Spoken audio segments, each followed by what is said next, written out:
Hi, thanks for joining me on Tech with RKM. Today's episode is Claude Commands number 8, and we're covering the MCP command. This is the CLI command Claude Code gives you for managing MCP servers day to day. Add servers, list what's configured, remove servers, restart them, debug their tool discovery. If episode 110 was the conceptual introduction to MCP, this episode is the operational one, the one you use every time you actually deploy or maintain an MCP setup. We'll look at what the MCP command actually shows, 5 subcommands you'll use in daily work, 3 workflow patterns for adding MCP servers, 4 common debug scenarios and how to walk them, how MCP integrates with the mcp.json cascade we covered in episode 120, and 3 practical moves. By the end, you'll be efficient at MCP server management from the CLI, which is where most of the friction has been in real-world MCP deployments. Okay, let's dive in. First, what typing or MCP with no arguments shows you. Claude Code prints a summary. Number of MCP servers configured, number of tools total across those servers, per server list showing name, connection status, transport type, and tool count. Any servers that failed to start with a truncated error message. This is your at-a-glance health check. 5 subcommands you'll actually use. Subcommand 1, MCP add, adds a new MCP server to your active mcp.json. Interactive, prompts you for server name, transport, SDIO or SSE, and connection details. For STDIO, that's the command and arguments. For SSE, that's the URL and auth. Writes to your project mcp.json by default. Add -- user to write to user scope instead. Subcommand 2 .mcp list, long form of the default output. Same data, more detail per server, shows all tools per server with their descriptions. Useful when you're trying to remember what a server exposes without switching to its docs. Subcommand 3 or MCP removes a server from your config. Prompts for confirmation, does not touch the actual server process. That's a separate lifecycle. Just removes it from what Claude Code loads next session. Subcommand 4 .mcp restart kills and restarts a specific MCP server without restarting your whole Claude Code session. Critical for iterative development on custom MCP servers. Save server code, .mcp restart, keep working. Subcommand 5, MCP debug, shows the last n lines of a server's stir, its connection state, and its tool discovery timeline. This is what you reach for when a server registered but a tool you expected isn't showing up. 3 workflow patterns for adding servers. Pattern 1 from a community registry. Copy the config snippet from the server's docs. Paste into project mcp.json. MCP restart. Verify with MCP list. This is the shipped and blessed pattern. Pattern 2, using MCP add interactively, faster than editing JSON if you know the connection details. Especially useful for one-off servers you don't need to commit to Git. Pattern 3, from a shared team template. Your team has a set of MCP servers standardized. Ship them in .claude mcp.json in the repo. Team members git pull, restart their Claude Code session. They have the same MCP setup as you. So in the next segment, I cover the 4 debug scenarios, Cascade integration, and 3 moves.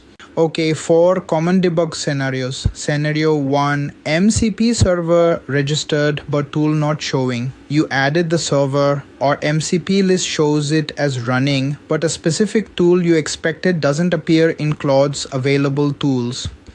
2 common causes. 1, the server's tool discovery is failing silently. MCP debug shows the discovery attempt. 2, the tool is filtered by your permission system. Check settings.json for a deny on that tool matcher. Scenario 2, MCP server exists in mcp.json, but Claude Code doesn't load it, and MCP list doesn't even show it. Usually a JSON syntax error. Claude Code fails silently rather than crashing. Check your file or config points to a binary that no longer exists on disk. MCP debug will show the file not found error. Scenario 3, server was working, now it's timing out, especially common with SSE servers. Server crashed or your network path to it changed or auth expired. MCP debug shows the timeout details for SSE servers with OAuth. Check your token refresh path. This is the classic gotcha. Scenario 4, tool returns unexpected results. Server is running, tool is available, tool executes, but the result is wrong or unexpected. This is not really a Claude Code issue, it's a server-side issue. Check the server's own logs. So our MCP debug can point you to where its logs are, but the actual bug is in the server implementation. Now, Cascade integration with settings.json. In episode 120, we covered the enterprise user project Cascade for permissions. MCP config has a similar Cascade in mcp.json files. Enterprise at /library /application support /Claude Code /managed mcp.json user at ~.claude /mcp.json project at .claude /mcp.json. The merge rules are simpler than permissions. Servers merge across scopes. If enterprise defines a server called Jira and user defines a server called Notion, both are available. If both scopes define a server with the same name, the more specific scope wins. Project overrides, user overrides enterprise. This is the opposite of permissions, where deny is additive. Here, the most specific scope's server definition wins entirely, which is useful. It lets your team ship a standard MCP set at project scope, users layer on personal MCP servers at user scope, and enterprise policy defines mandatory servers at the top scope. All coexist.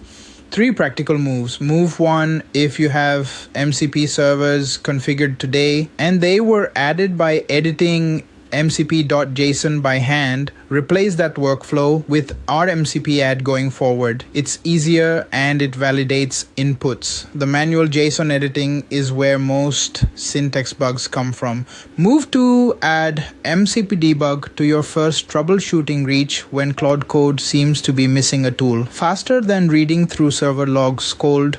Move 3, standardize a team level MCP set in a shared repo .claude/mcp.json. Ship the same MCP configuration to every team member. Reduces onboarding friction for new engineers. Quick recap, /MCP with no args gives you at a glance health check, 5 subcommands, add for interactive add, list for detail, remove to delete from config, restart to iterate without session restart, debug to see server internals. 3 add workflows, community registry, interactive, team template. 4 debug scenarios, tool not showing, server not loaded, timeout, unexpected results. Cascade merge is simpler than permissions. Most specific scope wins entirely. Move to MCP add, use MCP debug first, standardize team MCP set in shared repo. Tomorrow we cover a major AI safety story from the UK. The AI Security Institute ran real red team tests on Anthropic Mythos 5 and OpenAI GPT 5.6 Sol. 19 unauthorized agent actions across 122 test runs. Real system access attempts, false online identities, malicious code generation, all within controlled tests, no real-world damage. But this is the concrete data point that makes the pacing letter from episode 121 impossible to dismiss. Subscribe, drop a comment with your MCP debug horror story. See you tomorrow.